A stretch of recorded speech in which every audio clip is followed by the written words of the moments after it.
What's the difference between men and women? Well, how do they differ? Well, the first thing we might observe is that if you look at personality differences between prepubescent boys and girls, they're not very large. Boys and girls don't differ in terms of their trait neuroticism, for example. What happens is that when puberty kicks in, women's trait neuroticism rises, and it stays higher than men for the rest of their life. And this is why you see this reflected in the different kinds of psychopathology that beset the two sexes. So men are overrepresented in alcoholism, drug abuse, antisocial personality, and a host of learning disorders, as well as attention deficit disorder.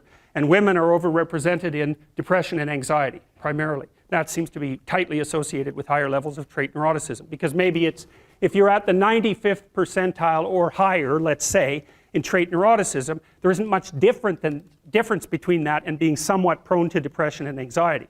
And because the curves overlap, you know, the curves aren't identical, the normal distributions aren't identical for men and women.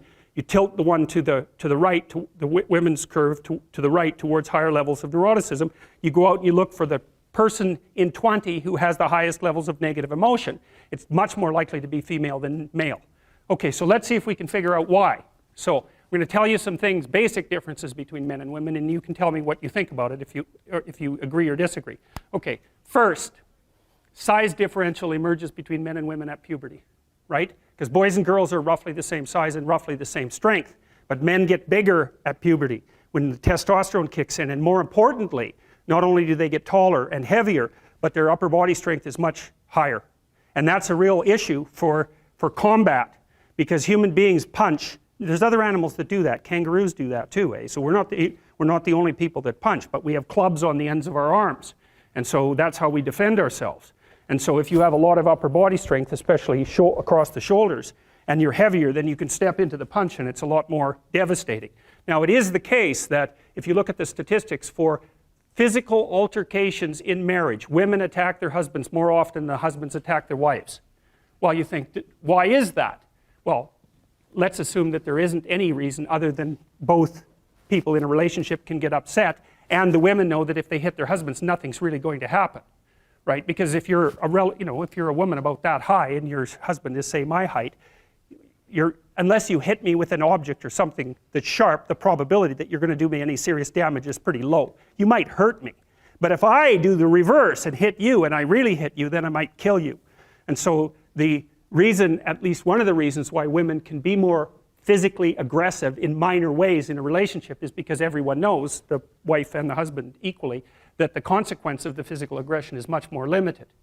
So men do more serious damage to women, but women are more aggressive in relationships. So that's interesting. So okay, so there's a body size difference that's important, a strength differential that's important. Next thing, I think, so let's assume that the reason that women are higher in sensitivity to negative emotion is because the world is actually more dangerous to women, right? Because that would be the most logical reason why there would be a sex difference in something like fear or sensitivity to punishment. Well, first there's the danger of physical altercation. Second, there's the sexual danger.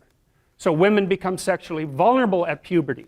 And why do I say vulnerable? Well, it's straightforward. It's because the cost of sex for women is way higher than it is for men. And it certainly has been throughout our evolutionary history.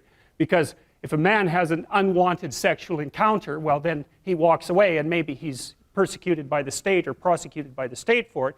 But if a woman has an unwanted, unwarranted, or incautious sexual encounter and she ends up pregnant, then, well, in traditional societies, you're just done. And even in modern societies that are rich like ours, I don't have to go into that. It's big trouble. No matter what you do about it, it's big trouble.